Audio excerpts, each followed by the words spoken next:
Good evening and welcome to the January 20th, 2021 Equity and Diversity Committee of the Gilroy Central School District. I will be turning over the agenda tonight to Nidra Irway. So Nidra, take it away.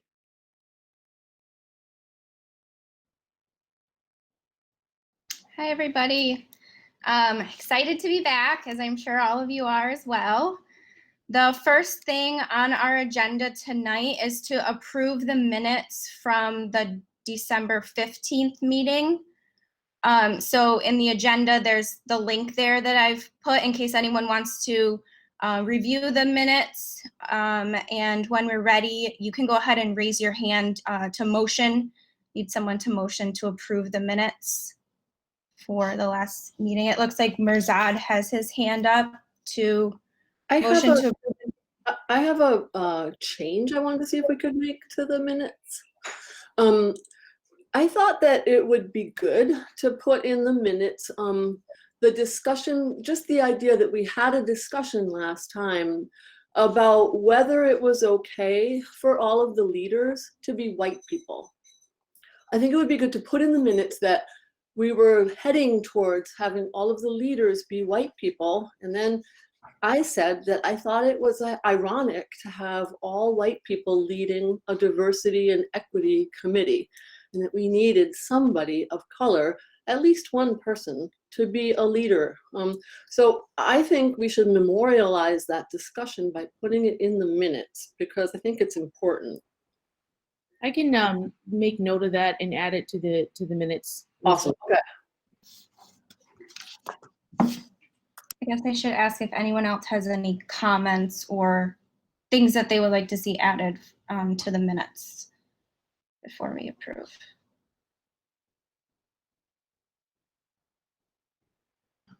All right. So do we have a motion to approve the minutes from December 15th? Motion as well. Okay. So Mike Lasser motion. Can I have a second? Second. And in favor, say aye, or you can raise your hand to approve the December 15th minutes. Awesome. Okay. So that motion passes and the minutes for the December 15th meeting have been approved, which brings us to the second thing on our agenda for tonight, which is the learning component. So in the agenda, there was a link, and this article was also added to our shared folder that the committee has access to. So at the beginning of each meeting, we thought it would be a good idea as a committee to continue engaging as a learning community with text, resources, audiovisual, whatever it may be, to continue moving towards the goal of enlightening ourselves on topics related directly to this committee. And in the future, we would also like for committee members to be able to freely share resources that they come across and participate in this learning community by also facilitating discussions and really learn and engage together as a very important part of this work that we're doing. So for the learning component, we think that 30 minutes is a good chunk of time to have a productive discussion about whatever the article or resource may be, which gives us for tonight about 10 minutes for those 3 discussion questions that are in the agenda. And so I'm going to keep track of hands raised to keep the discussion moving, and also keep my eye on the clock so that we're not running too far over the amount of time that we would like to spend on this, just because it is only part of the meeting. So I'll manage those things. And Mirzad, would you like to kick off the discussion? The discussion questions are in the agenda. So if you need to process or take a second to think, they're all there for you to read over. Go ahead, Mirzad. Okay, everybody. So I would presume that you read the New York Times article 2020 taught us how to fix this. And with that, we now have some discussion questions to go over. So our first question to go over will be, does anyone have any initial impressions or thoughts that they'd like to express from reading the article? Tibisai? Sure. So I do implicit bias training as a facilitator, and I thought that it was a really good article because one of the things that we talk about when we do that training is the fact that this is awareness training. It's a starting off point. By no means is this a magic bullet that's going to fix all these issues and fix a corporation. However, what I have noticed is that when organizations call for implicit bias trainings to happen, you see the vulnerability of people sharing stories that their colleagues would have not otherwise known. And if the facilitator is a good facilitator, they allow themselves to be vulnerable along with the audience that they are catering to in order to foster a sense of, I want to learn more. Not that this stays here or this stays in this context or in this situation, but how do I mitigate my implicit bias? So I know that, for me, I hear the argument that implicit bias training doesn't work. Of course it doesn't, because there's not one, think about implicit bias as one lesson plan in a journey, right, of lessons that you have to learn in your life, right? So that's one moment in time that you get to become aware to something that you might not have been aware of before. So that was my first impression on implicit bias, because I don't think that the right thing is to just say, oh, this doesn't work. We're not going to do this anymore. I think that people need to understand that those initial trainings are just the tip of the iceberg. And then it's up to an organization to really decide what are the policy and structural changes that we're going to make in order to see real results and real differences in our landscape as far as diversity. So those were my initial impressions. Great points. Thank you for those. Ms. Horalchuk? Yeah, Tibisai, I totally agree. And I read that through a very similar lens, having led some trainings in our schools and some other places. But I always feel like you can't just pick one particular training, one particular program and have it solve every problem. And I read it through the lens of being part of this committee. And I know that we are, as a committee, we're going to get a lot of questions from those people who maybe weren't selected to be a part of the committee or maybe didn't submit interest letters, and whatever we choose and however we choose to move forward, I think we are going to get a lot of questions on, why is that the answer? Why is this particular thing the answer? And I think that that really spoke, and exactly how you said is how I was thinking about it. That really spoke to my thoughts of there is no one answer. There is no one magic program. If it was, everybody would be doing it. But I really am proud of the fact that we've chosen to put ourselves out here and try and take some next steps. So I really I believe in the programs that I've been a part of and helped facilitate, but it is about the people and it is about continuing the work. And that's why I love that we decided to do the learning component, because I think that, as a district, we're going to continue the work, but also as our small group, I look forward to doing more work with everybody here. Thank you. Leah?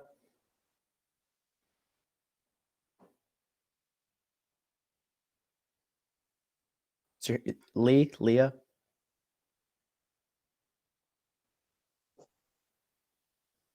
Okay. Yeah.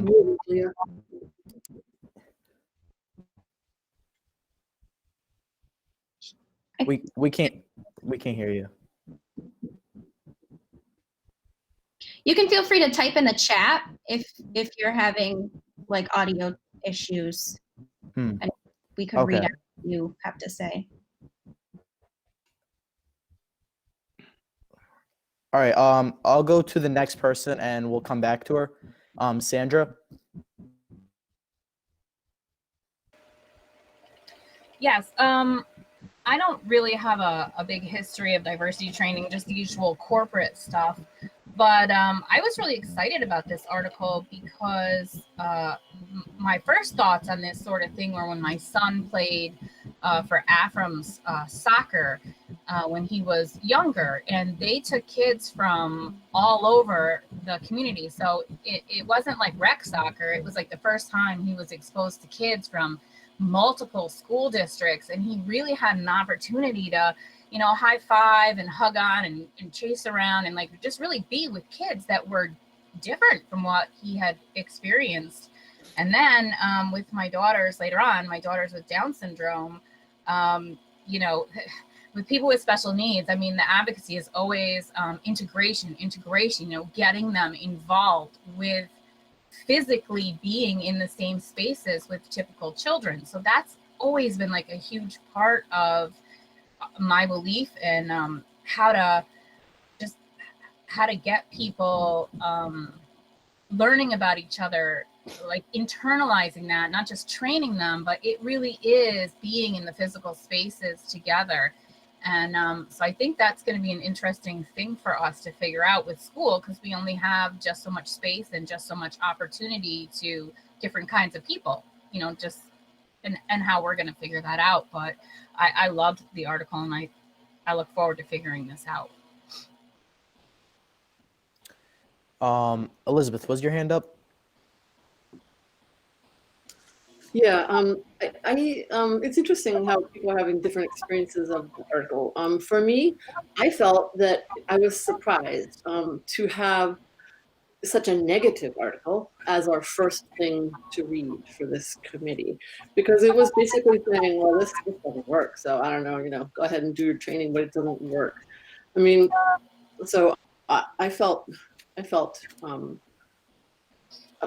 I don't know. I didn't have the same experience of it as that Sandra had, but you know, in my mind, what this committee, one of the things for sure, this committee is going to do is look for ways that, you know, we can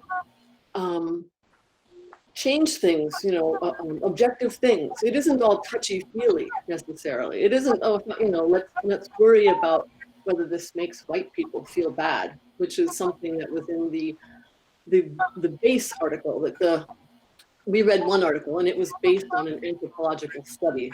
So I read the study, and one of the points in the study was, you know, this training can make white people feel alienated and sad and lonesome. And it was like, well, that's not what our committee is all about, trying to make white people feel better. Our committee is about trying to make actual changes that are going to actually help address some of the real challenges that some people face in our school district because of their race or other marginalized group.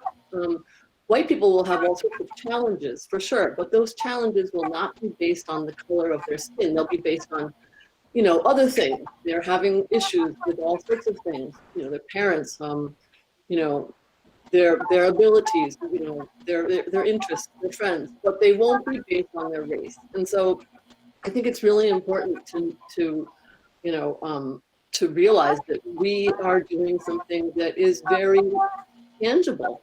So we're going to, you know, look at how we can make hiring practices better, or curriculum more inclusive, or student experience have less challenges. So we're not here to sort of coddle the white people and make sure that they feel fine about what we're doing, in my opinion. So anyway, I thought the article was unnecessarily negative, and I'd like to see a different one next time. Okay, Leah? Still can't hear you. Can you get it to go off your desktop? That's actually 10 minutes for that first discussion question. So Leah, if you want to type in the chat, just so that you don't miss the opportunity to contribute your thoughts to that first part. But Mirzad, do you want to go ahead and move on to the second question? Okay, yes. So our next question regarding the article is, have you ever had experience with implicit bias or racial equity and diversity training? And a sub-point off that is, how can we avoid the common pitfalls of racial equity and diversity training identified in the article? Would anyone want to kick us off?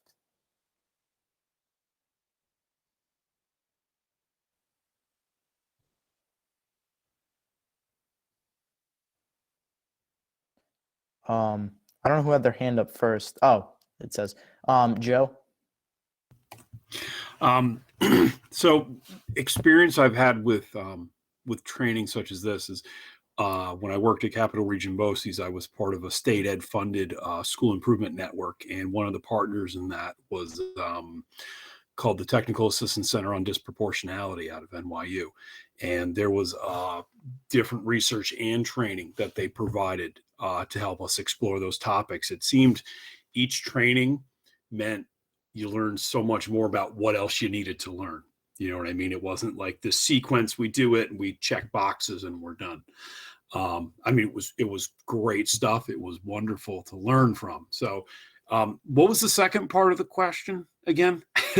Our follow-up to that was, how can we avoid the common pitfalls of racial equity and diversity training identified within the article?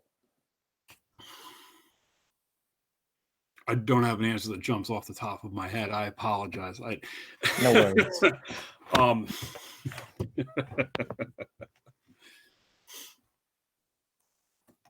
Okay, with that, Maxine? I've had a little bit of experience with this through a program that I did with Dr. Hurlchek, Training for Understanding, which was something we did in the first half of last year. We unfortunately didn't get to continue because of the pandemic that hit, but we worked on the different aspects of like aggressions and racism that you experience in a high school environment. And then I even got the chance to teach one or two of these sessions, and we talked through how to find solutions and productive ways to make the school a safer place for everyone. And I really learned a lot by listening to my peers and their ideas about what we can do. And I think it was really productive to get students involved in the conversation. That's awesome. Our next point, Tibisai? Sure. So a couple things. One, we need to humanize whatever we do. We have to understand that there is uniqueness and diversity in everyone. So I think that that's important. I don't think that people learn when they feel like they're being attacked. I think that that's really, really important for us to understand that even though we want people to be at a certain level and at a certain place, everybody's coming at this from different directions and different levels of understanding. So I think, Maxine, you said that beautifully about coming to a place of listening and understanding each other's stories. And then historical context is so important. These are not new issues. These are issues that have been layered throughout years, that people have been experiencing throughout the years. So people really need to understand the systemic and systematic ways that these things arise. And I think that when you start looking at our laws and our policies, starting from the inception of our country and moving forward, you get an understanding of how these things have continued to, follow us up until today. But if we do not have that historical context, then our lens is only going to be our lens as to what happens with us and what happens with the people that we know. So I think it's important for us to not only examine history, but also examine who are in our inner circles. And I talk about that a lot. It's like you're going to have the perspectives really of the people that are in your inner circle, people that you, and it's cliche, but that you invite over for dinner. So figuring out and collecting data on ourselves, whose perspectives do we have on a regular basis? Whose perspectives are missing? And how can we go out there and really challenge ourselves to get those missing perspectives and invite them into the conversation? I think that that's what is missing in some of these trainings. Great points. Just reflecting off that, as said prior in history, those who do not know history are bound to repeat it. With that, I have Mr. Laster, then I have Mrs. Johnson, and then I have Nidra. Thanks, Mirzad. I think one of our first challenges or opportunities is to create awareness in our organization, our system. That's going to be the first focus. One of the striking quotes from the article that I took was, people change when they're placed into new environments with different and diverse people that they can begin to develop relationships with.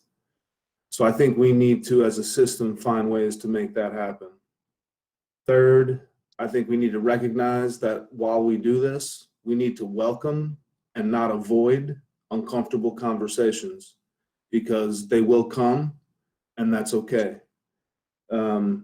Everybody knows that whatever initiative, whatever implementation, a standalone professional development is not effective. So it's got to be an integrated, systemic, and choice-based approach so that people don't get threatened by the way that we're providing opportunities to create that awareness.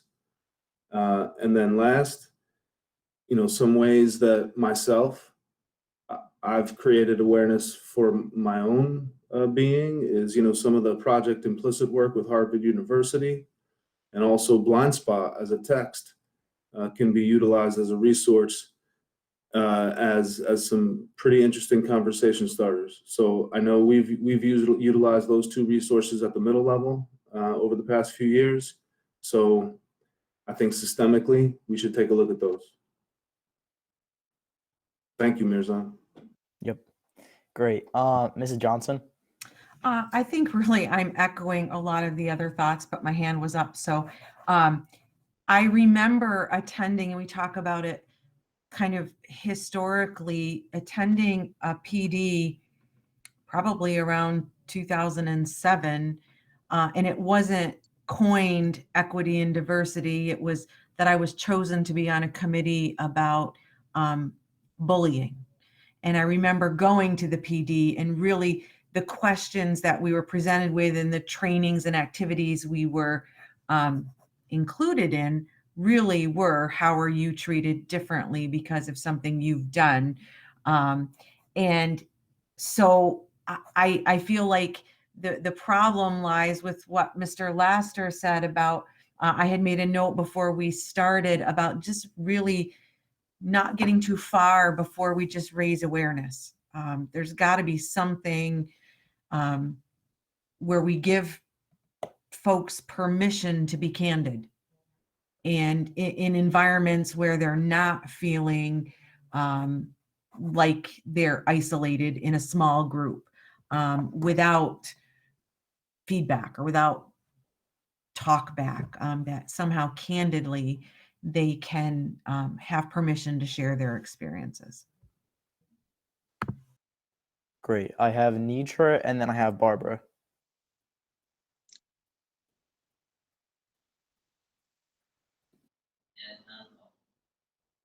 I definitely feel as though I'm echoing a lot of the things that others have said before me. I just wanted to emphasize one thing about the article that really stood out to me was its relevancy to what we're doing here on this committee, in that we are not providing a training, that this is ongoing work, and it's not a unilateral just blanket, this is how you discuss X, Y, Z, that these are discussions that we're engaging in with people who have different experiences from us within this committee, but not only within this committee. Hopefully very soon we'll be able to pull in voices from the district at large and really capitalize on the knowledge that others have on this topic.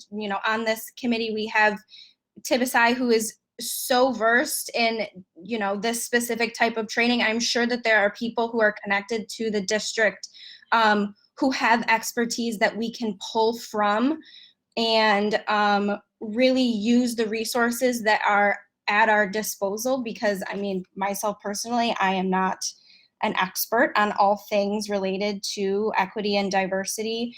But I do think it's important that we continue these conversations if we are going to be making decisions that affect such an important issue and embark on this important work as a committee in our district. So that is it's 7:27, which marks 10 minutes for our second question. The third question is just open discussion and comments. So Mirzad, I think you can just go ahead and continue to the next person, and then we can end the discussion with just any comments that anyone has that they weren't able to offer up to the group. Okay, great. Barbara, if you had a point to make, now would be the best time before it gets scattered. Okay. What I wanted to refer to is something that Amy is very, very familiar with, is a program that existed at the high school prior to the pandemic, the NCBI program. And I suspect some of the students may have gone through that program. I found it very, very productive because it did give the students, teachers, administrators, even school board members like ourselves were invited. And the program has been going on, I would say, for a good 5 years, Amy, I think, again, prior to the pandemic. And Deanna mentioned the bullying program that we instituted a number of years ago. And after reading the article, I wasn't as depressed as,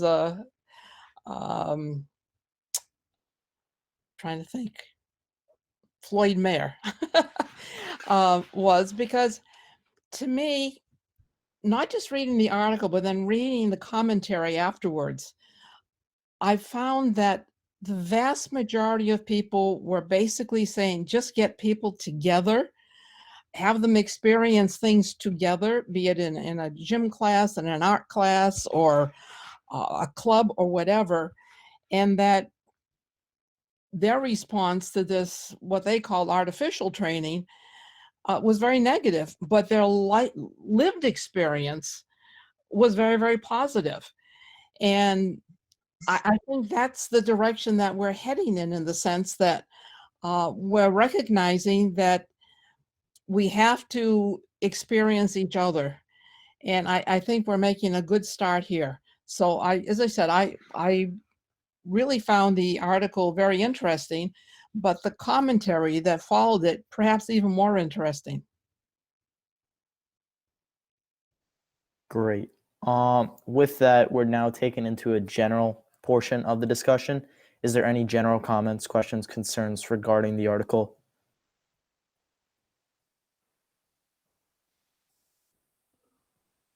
Oh, Nora. Not really regarding the article, but just in general, I feel like it can be really hard when you're, I guess, an adult when your beliefs are already fully formed, to be willing to have a conversation about something that you're not really open to. So I think the best time for us to be having those discussions is in school and during conversations when we're really young, because I think that is the crucial time to be having these conversations. And it's great what we're doing now, and I think it really needs to be in schools especially. Great. I have Tibisai next and then Nicole. I just wanted to add, first of all, Nora, you are amazing. Yes, every time you speak, I'm like, yes. But more than that, I want to invite people into curious spaces. I know we talk a lot about safe spaces, and this is something that I champion in my trainings. And curious spaces are defined as spaces that you enter into with consent. You enter into them with curiosity, okay? And you enter into them knowing that you may say something that someone may not like.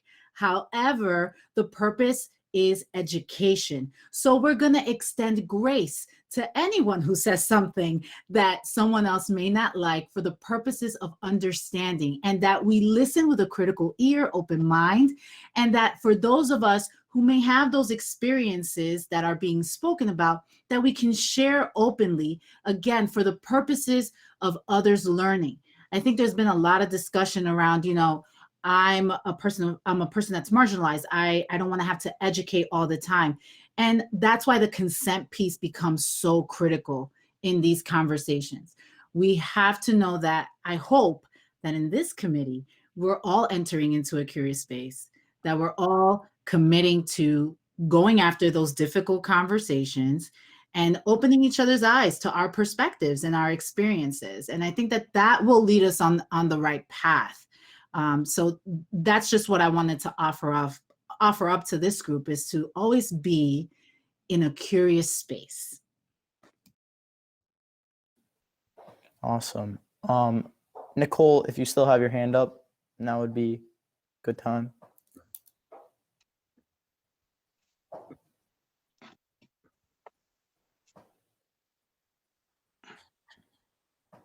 You're muted.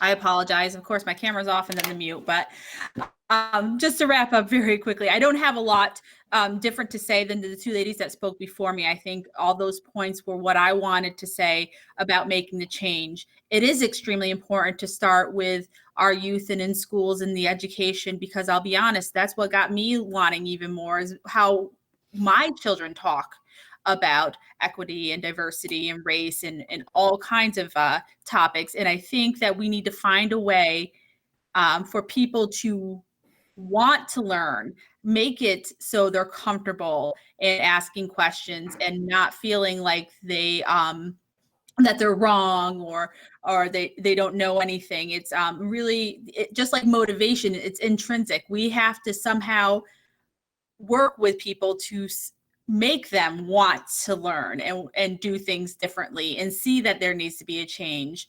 And a great book that I read that really helped me was White Fragility.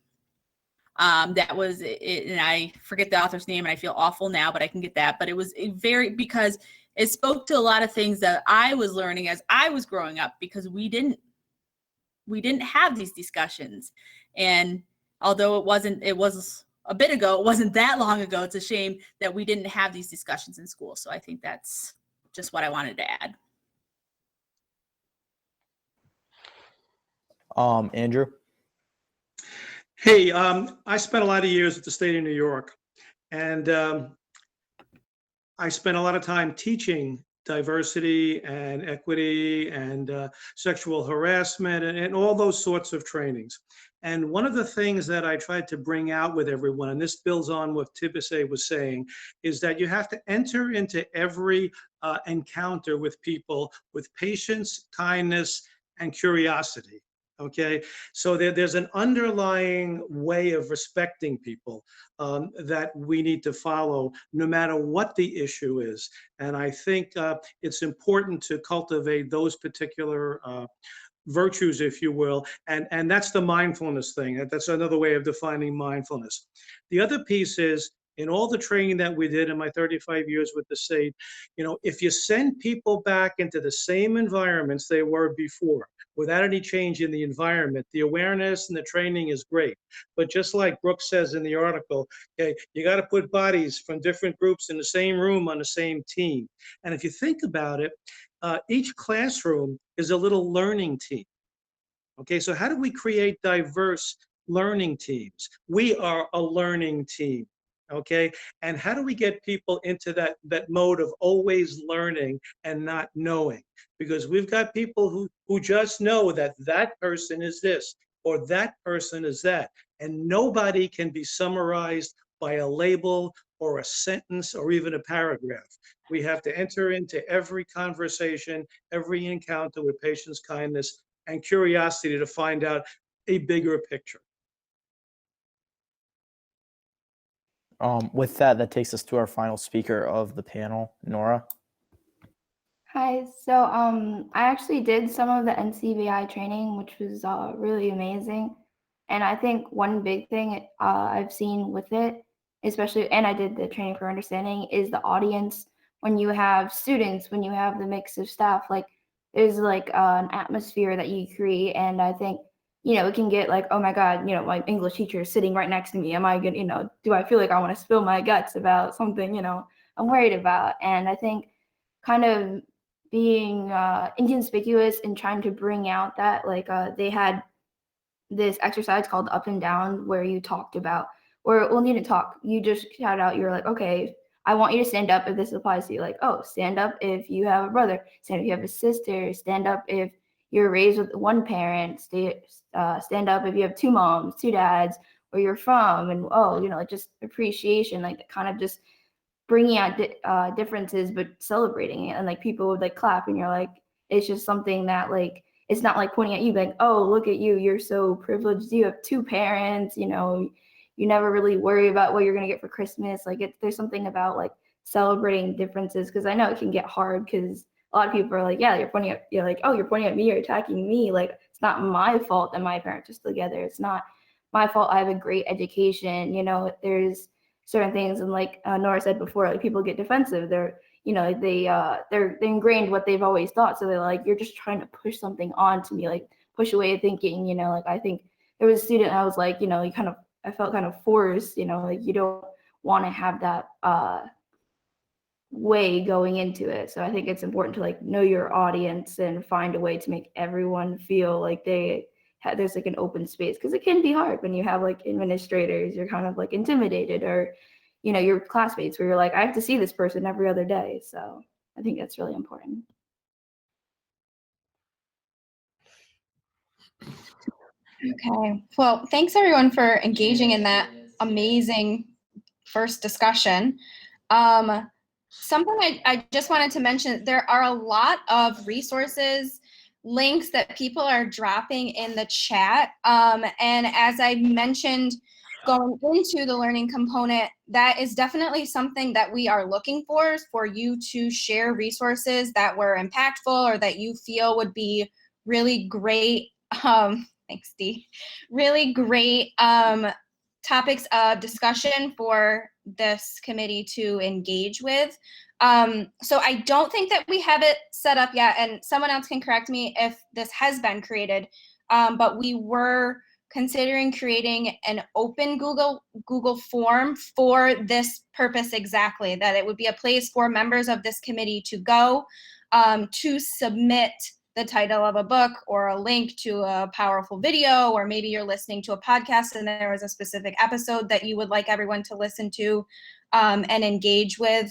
So that will be coming because we definitely, I'm just looking at all the things in the chat, and there are so many awesome resources that everyone is sharing. I think I will just copy and paste that into a doc so we don't lose that after this meeting, to store everything that we've already got going there.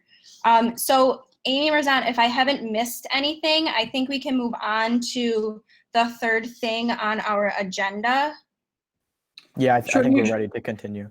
Yep, Nidra, I just want to add the learning component. So I think all of these books are really great resources for us to read on our own time when we're looking at suggestions and looking for suggestions for the learning component.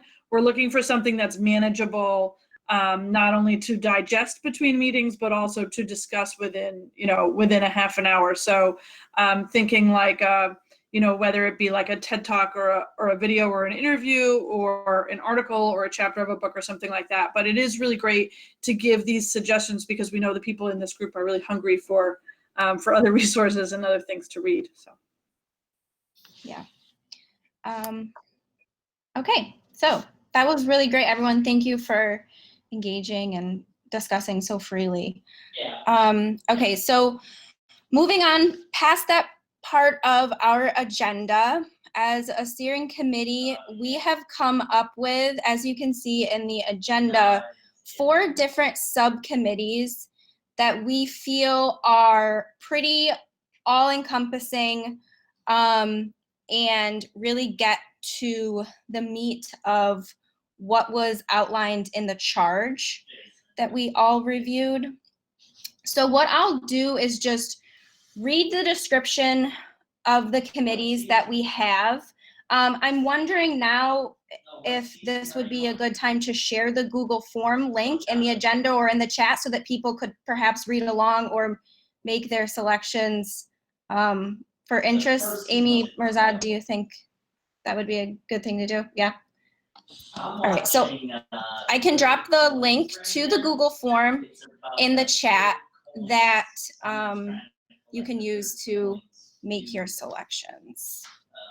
Let's see here. Nope, not sure that link worked. Let me check again. Oh, you've got it already there. Let me know if it doesn't work, Amy, because I think I made it, but I may have shared it, like editing. Good. Did it work, Mike? Okay. Oh, good. All right, great. Okay, so I'll go ahead and read those descriptions, and if you're looking at the form, you can follow along. So I think, I'm sorry, Nidra, Seema, can you just change the permissions so that outside of Guilderland can access it? Sure, Oh. sorry. I think just anyone with link would be the best one. Mhm.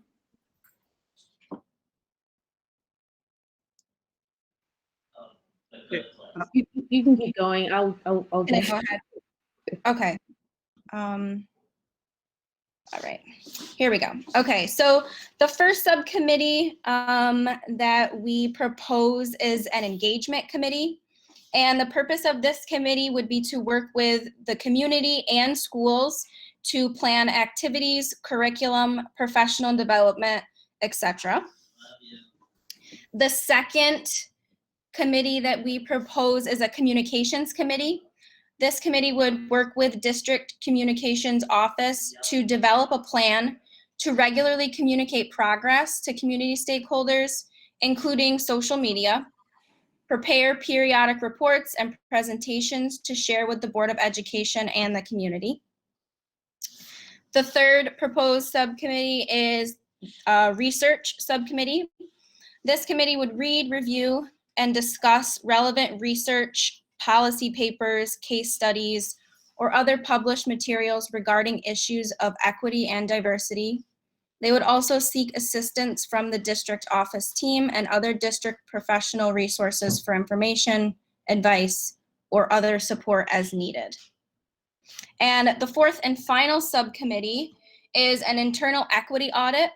This subcommittee would recommend an equity action plan for the district that A, identifies areas of need, B, establishes priorities and goals, and C, suggests activities to address these needs. Oh, I'm sorry, and there's a D, establishes metrics to measure progress, as well as report progress to the greater community. So I think everyone should have that link. Do we want members to take time now to do the Google form, or is this something that you feel that we should move on? Amy or Mirzad? I think if we give, what is it now, 7:45? If we give like 2 or 3 minutes, that should be fine. Okay. So you can go ahead and I'm on a smartphone, so I can't multitask this and go there and be on the call at the same time. So I'll have to do mine later. we can put the link in the agenda so that you can go back to it later. Yep, okay. And I'll do it right after we're done, yeah. And there's no place for us to be identified. So is it just going to capture like, oh, and a name field? If you reloaded, I just added a name field. Okay. Thanks. There's also an item on that Google form for feedback or input from any committee members who feel there might be a subcommittee missing for this list, or any suggestions or comments that you have about the subcommittees, including the descriptions or the scope of what these subcommittees would be tasked to work on.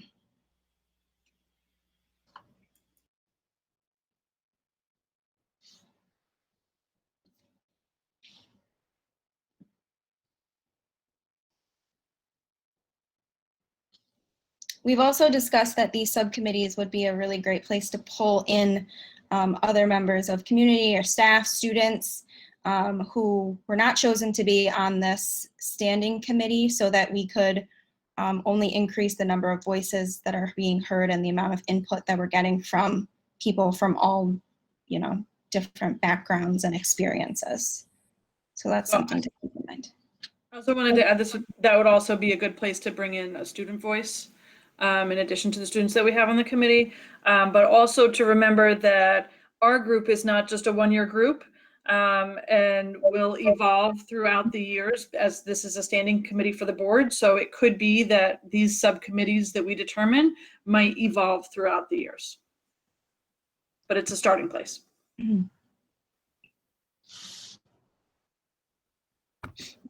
I think at 7:48 we could get to the next point. All right. Thanks, Mirzad. Okay, so the next thing on the agenda is another Google form, and this is what I had mentioned earlier when we were closing the learning component part of the meeting, that we would like to have this open Google form available for the committee to provide input. Maybe you did not get a chance to offer a comment that you felt was important during the discussion, or you have a resource that you would like to share. You could share in this open Google form any comments, feedback, questions, suggestions, concerns, to, again, just make sure that everyone's voice on this committee is being heard. So it does not look like we have a link for that yet, but I think that that's something that's coming very soon, because I think as a committee, that's one of our main goals, is to make sure that we are allowing everyone to contribute as much as they would like to contribute, and have their voices heard in this group. Okay, so if there isn't anything more on any of the previous items, we'll move on to the public comment.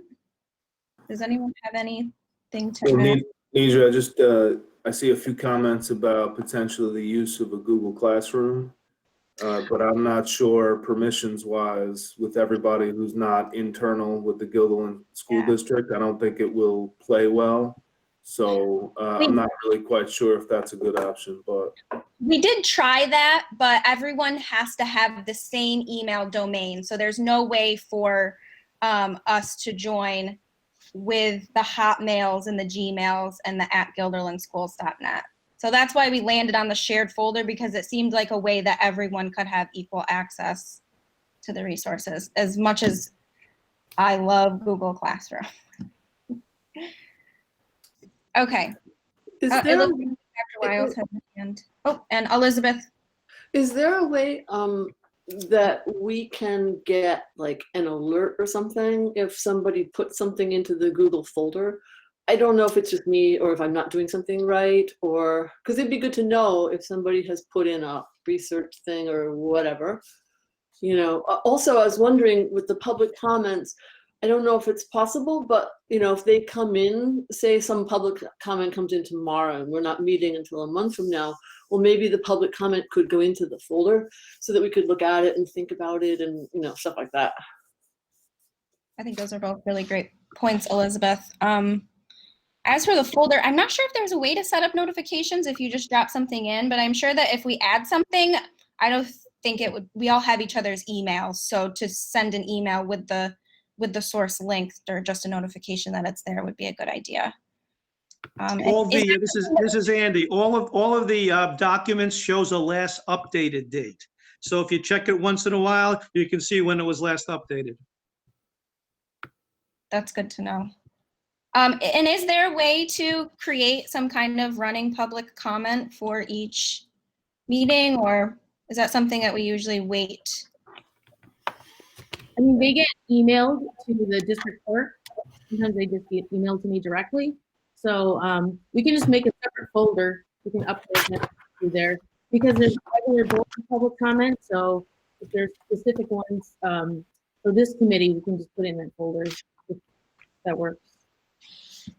That sounds really great. And we had discussed that once we get the subcommittees up and running, there will be certain public comments that are more appropriate for specific subcommittees to discuss within the capacity of whatever they're working on. So I think that would be a really good idea to have them there where they're readily available for discussion.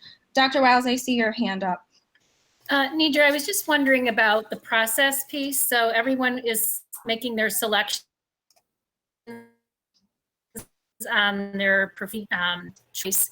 So what happens next? I mean, the committees will need to organize and expand. Will that happen at our meeting? Or I don't remember that we talked about kind of what happens after people pick. I feel like it would be a good next step to have those things ready to go. And possibly we had discussed compiling that list of people who are not on this committee to maybe figure out how to organize that next. But I think you're right. I don't think we discussed specifics of where to go after we've made our initial. Yeah, I think when we met, we talked just basically about these subcommittees and putting together the survey, but I think I shared there were other people who were still interested, only like last weekend emailing me about joining the committee. So I don't know if you guys want to meet, Nidra, as a leadership or as a steering committee, or I'm happy to meet again too, to talk about the next steps because we're going to get the results, right, of these survey results so we can see how it's split up. I think that's Yeah, a good I idea. think that's a really good idea. Yeah. Okay. Anything else about anything we've discussed up to this point? Dr. Rouse, do you have something else to say, or is that your hand from before?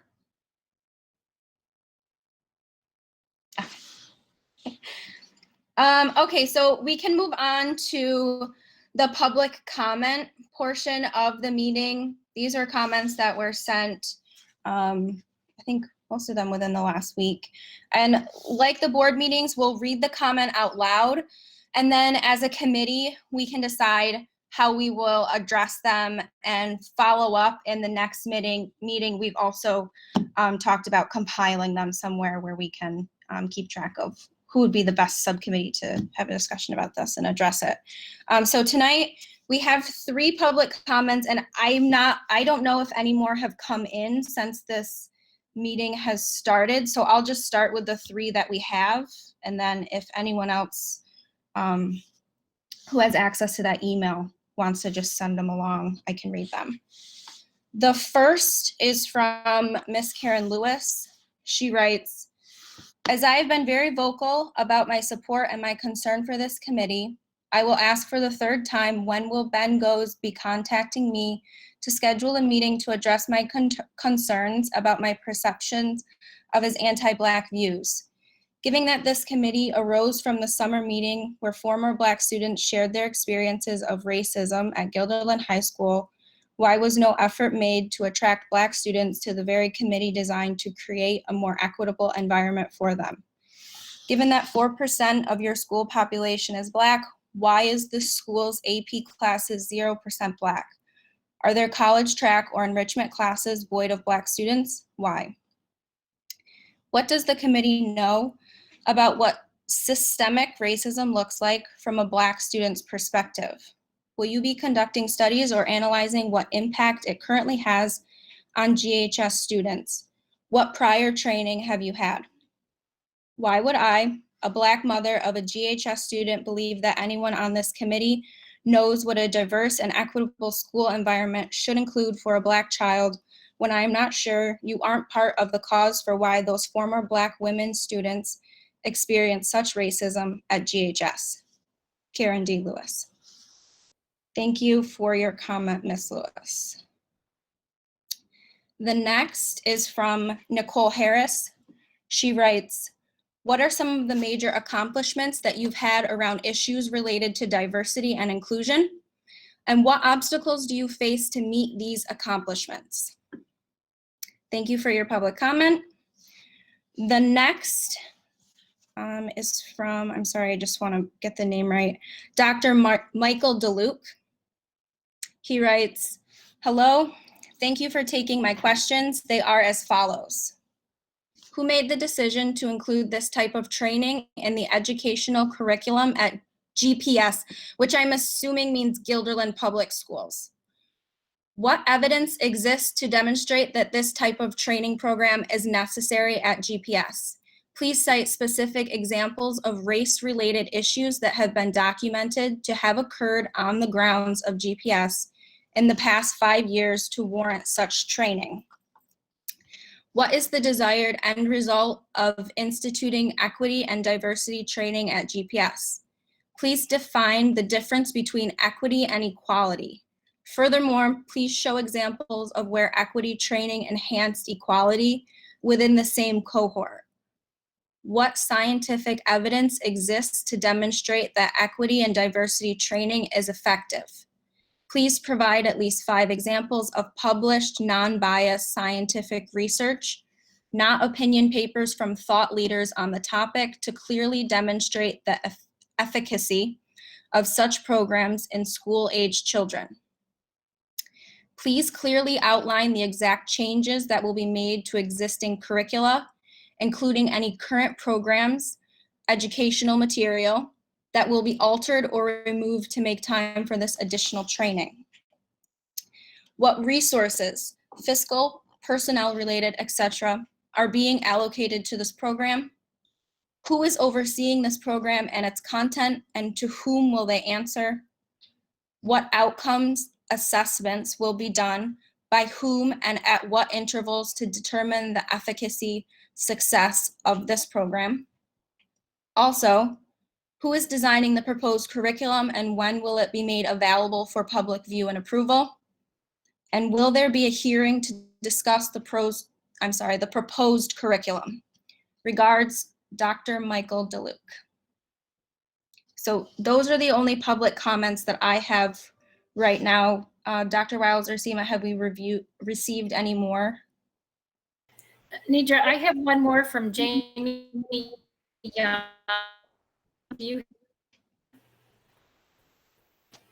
I'm sorry, Dr. Wiles, I couldn't hear you.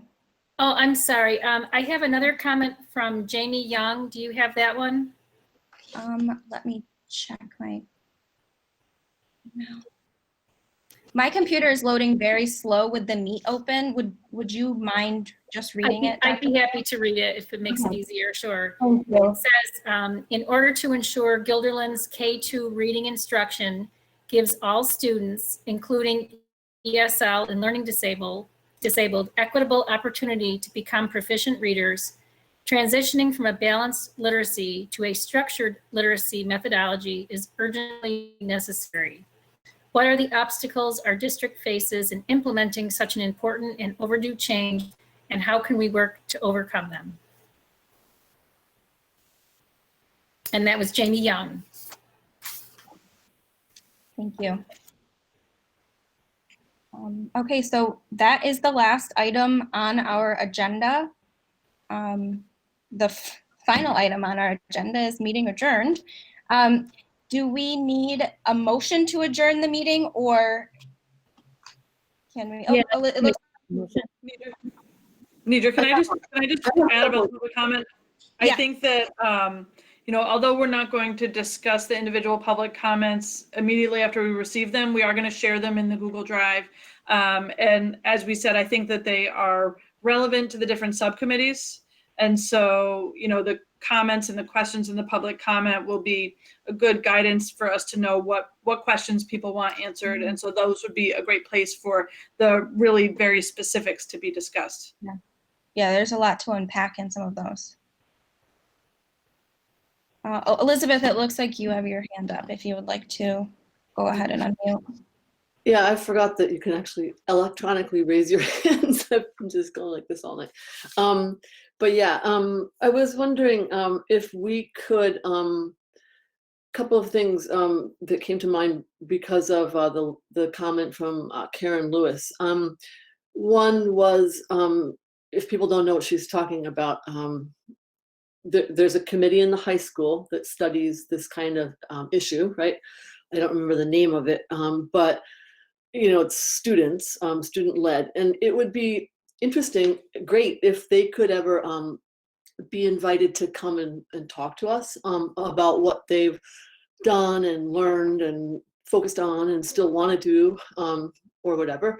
And the other one was, I think she was talking about a call that Marie Wiles had at one point in the past from recent graduates who were people of color, maybe 6 of them or something, who were talking about their experiences as people of color at Guilderland high schools and things that they felt had been unsatisfactory to them in Guilderland.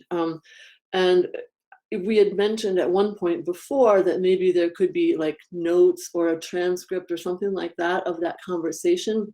And I was wondering what was the status of that, and whether we might want to consider seeing if those people in that call, now that we've instituted this committee to try to look into this, maybe they might be interested in, talking to us, sharing their experiences to us in this kind of virtual format.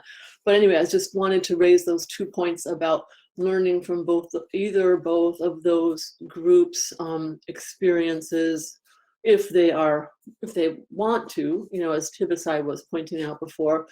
It isn't like they have to just because they're people of color and we want to know. I mean, but if they want to and they're comfortable with it, then maybe those would be good things. Yeah. So thank you.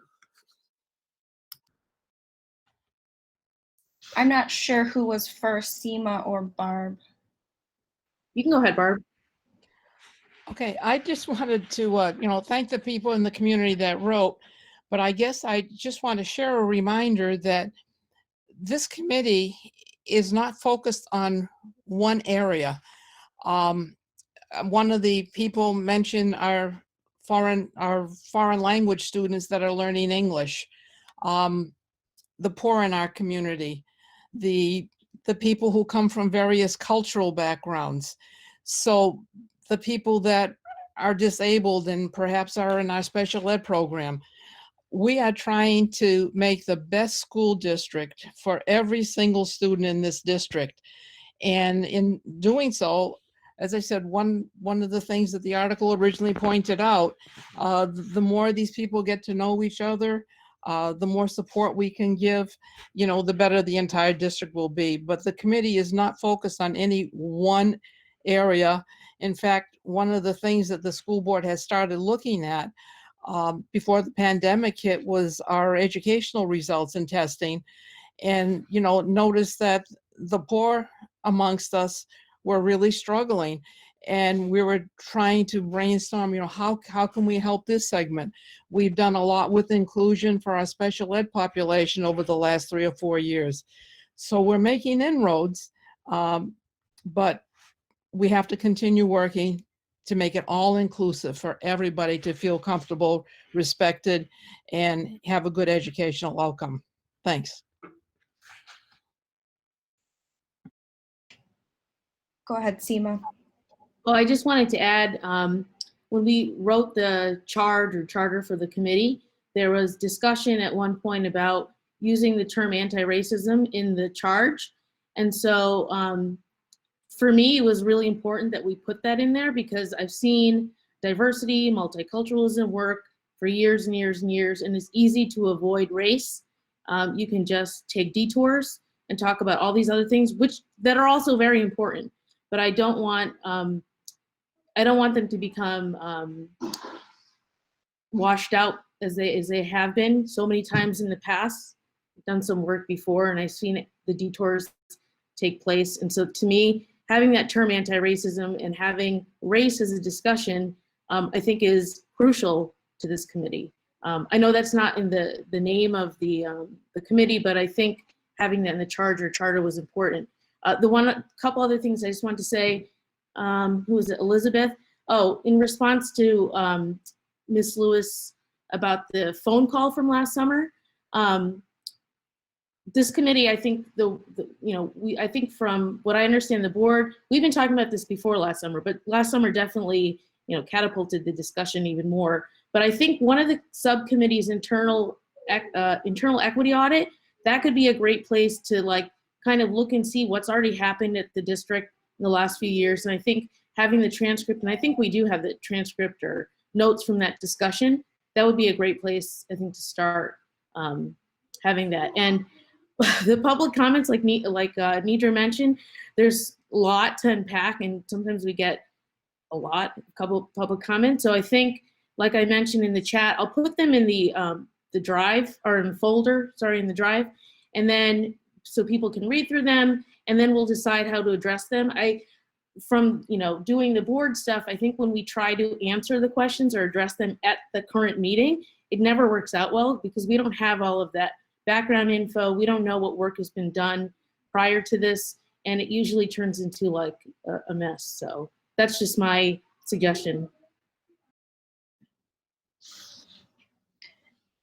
Thanks, Seema. I made a note that we could potentially direct that internal audit equity, or the notes from that conversation, to our internal equity audit subcommittee. I think it would be a really good idea to have that stuff in the drive because there were a lot of questions. in those public comments. I see some other hands here. Let me just see who's next.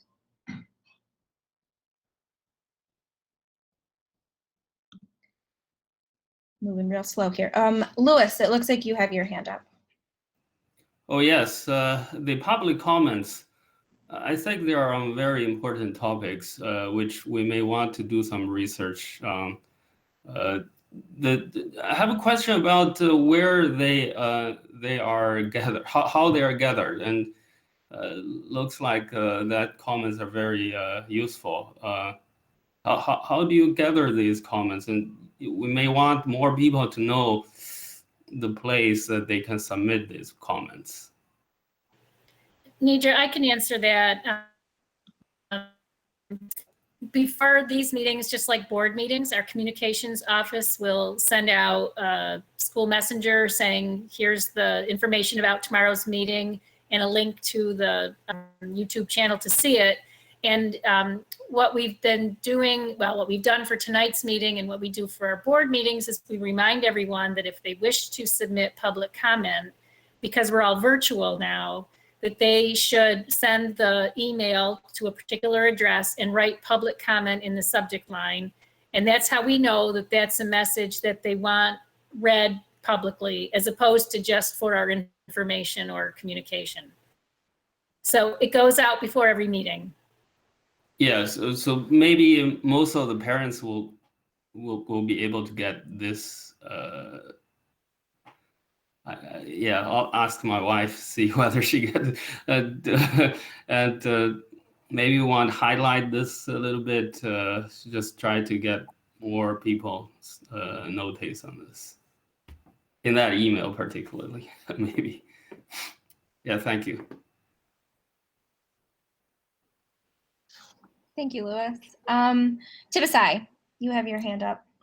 I just wanted to say that, diversity issues sometimes get talked about and a lot of things are implemented almost like it's a vitamin for a healthy body. And we have to start thinking of these as cancers in specific areas of the body that need specific types of intentional and strategic monitoring as well as interventions. So while I do agree that we are a diversity committee, we have an entire special education system that deals with special education issues.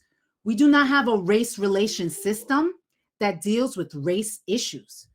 So we have to figure out, what are we avoiding?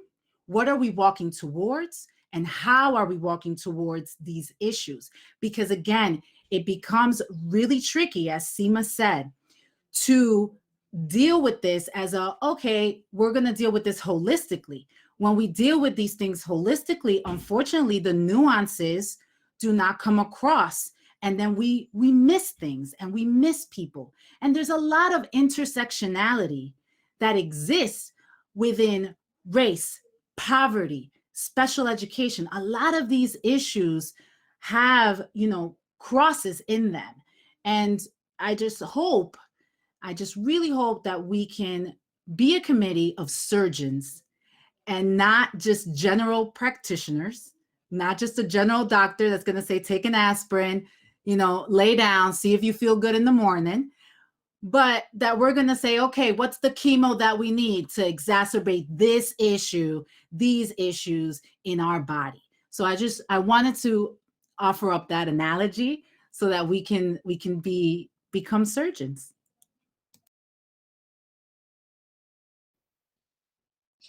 I think that's a really good point, Tibisai, that perhaps as a committee, that would be a really good discussion for us to have pretty early on about our exact definitions of those words, equity and diversity, and get into maybe some more specifics about what we mean by those words, because they are very general. And as everyone before me has mentioned, they are umbrella terms that really cover groups and groups and groups of people that fall under, we all fall under the diversity umbrella. Everyone has, some thing about them that makes them diverse. So I think that is a a really good topic of discussion for this committee. I like where that was going.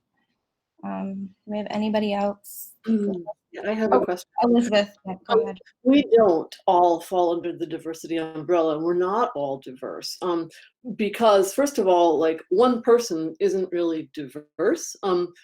So one person is one person. The diversity comes when you have a bunch of different people from different backgrounds, different ethnicities, different races being together. That's diverse. But also, we're not all diverse because white people are the air that our society moves through.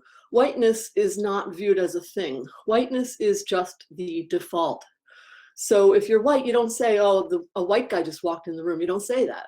You never say the word white. You just say a guy walked in the room. But if a black guy walks in the room, that's a thing. So that's a thing that you notice. You say a black guy walked in.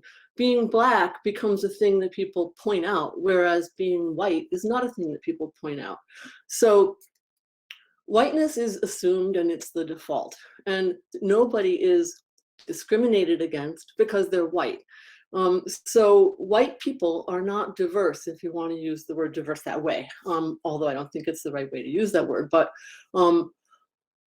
white people don't need our help. And I think it's a great point that I think we have to look at that point that Tibisai made, that that people who have you know, an IEP or that sort of thing have already experts working on their behalf. So do people who are not native speakers of English. But as she said, there is nobody working on behalf of people whose skin is various colors. So maybe that's our area of what we can do to actually be helpful. So I think we need to think about that, and we need to look into whether that's our niche, that we need to fulfill. So that's what I wanted to say. Thank you very much for that comment, Elizabeth. Okay. I think I saw Barb's hand next, and then Nicole, you also have a hand. Maxine, I'm sorry. I see Maxine's hand for so long. I had to Thank you, Tibisai. Thank you. Yeah. Go ahead, Maxine, and then Barb. I just had a question, and I don't mean to steer this committee in a direction that we're not going, and I don't know if there's a committee already on this, but something that I think about as equity and diversity and an issue that needs to be addressed is also LGBTQ rights and making it a safe place for people who like identify differently than the norm. So I was wondering if that's a committee already, or if that's maybe something that we need to take under our umbrella, and it can just start something as simple as like, my pronouns are she, her, like something with pronouns. And I think that that's another important issue, but I don't know if it falls under this committee. So I was just raising the point.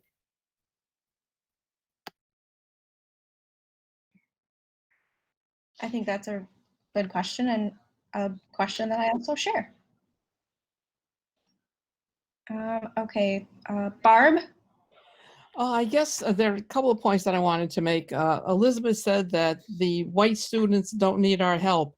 And I guess I'd have to disagree with that, because the poor come in all shades, all standings, and they really do need our help, whether they're white or black or Asian or whatever. The other areas that we're talking about are equally important. And to take Tibisai's analogy, if we are general practitioners, I think we have a responsibility to look at all areas of the curriculum in all our students, no matter what skin color they may be, what religion they may be. And again, to see that every single student feels respected, feels wanted, and has the opportunity to excel to the degree that they can. That really is my goal for this committee, not any one segment of our population, even though, I understand that there are other people, voices that are saying, well, we have a special ed group, we have an ENL group that looks to the needs of those students. Again, that the whole point, I think, of our exploration of these topics is to make the experience for every student the best that it can be. Thanks.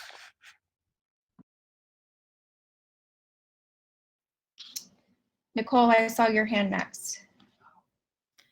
I had a question. We talk about the different committees like IEPs and special ed, talking about intersectionality, as Tabitha said, and I apologize for my computer, it's being a little weird. Are those programs looking at the looking at race and whatnot in those specific areas? Because my thought is those are really good places to bring that bring that topic, and then perhaps with our committee we have another subcommittee that's specifically dealing with person of color or racism, and making that really blatant in what our charge is. And I think it's part of the education should be bringing the how race interacts with these other types of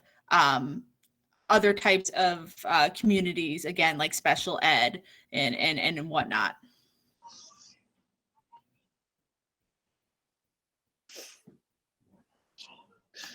But I think the mission of the entire school district, if I'm not mistaken, is to, I don't remember the mission, Marie, you often have mentioned the mission statement in the board meetings, but it's something like making the school a great and excellent and safe place for all students so they can all learn as much as possible and they can become as excellent people as possible, or something like that. So it's how to make it a great environment for all students, right? Isn't that the mission or something? And I think that we have to remember that certain students, because of the history of our country, were catapulted ahead in different ways. Yeah. So this is what we have to talk about, right? These are the uncomfortable conversations around, is it special treatment? Is it not special treatment, right. you know? But so the school district has this broad mission to make the school an excellent place, to make all students become everything that they can become. So that's what the whole entire school district, all the teachers, all the administrators, all the Board of Education, you know, the parents, the students, everybody's trying to do that. And for this one little committee, like Barbara was saying, to take that same mission, okay, all people, we're going to try to make the experience as wonderful as possible for everyone. That's too much for this little committee of like 20 people. Everybody's working on that already, but nobody's working on the issue of race. And I think that that needs to be the focus. I'm good with LGBTQ being in there too, because it's a marginalized group that isn't being specifically dealt with by any, you know,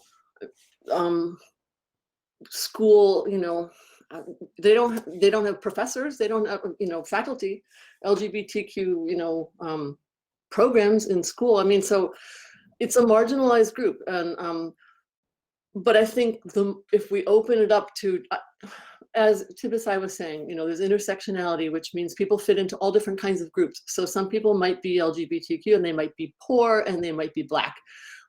So they fit into a lot of different groups. And it's not like we're going to say, okay, you know, we don't want to deal with any other problems besides this issue. But I think we have to look at the question of skin color.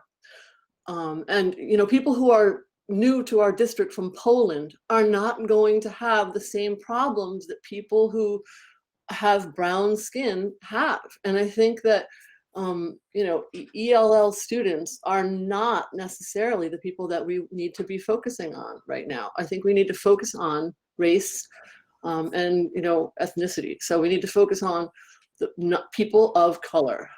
That could include, you know, all sorts of people, but I think that should be our focus, personally.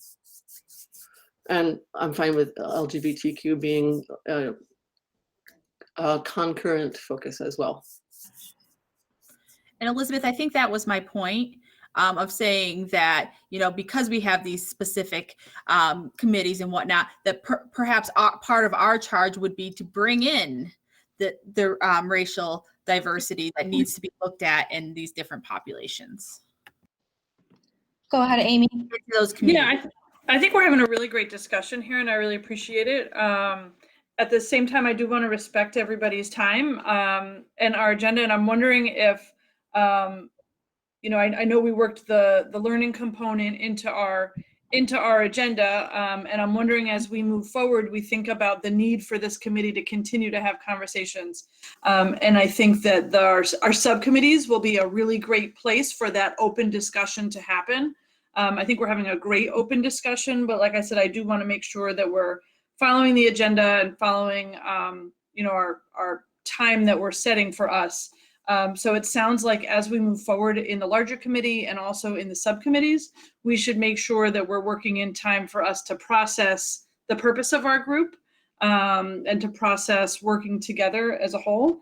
But I'm wondering where we want to continue at this moment, if we want to create time at a later point for an open discussion at some point.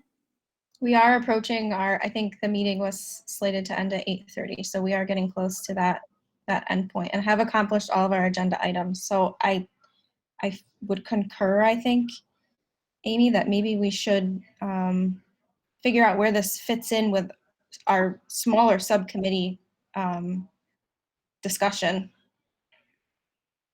I don't know if anyone else has a comment on that or. Agreed. I'll make a motion to adjourn then, are we deciding? I think so. I second that motion. All right. That's meeting adjourned then. Thank you everyone for your discussion and your openness. Thank you for Thank being you, on. everybody. We picked the right people. Thank you for being amazing. Thank you, everybody. Excellent night. Thank you. Thank you, everyone. Have a good night.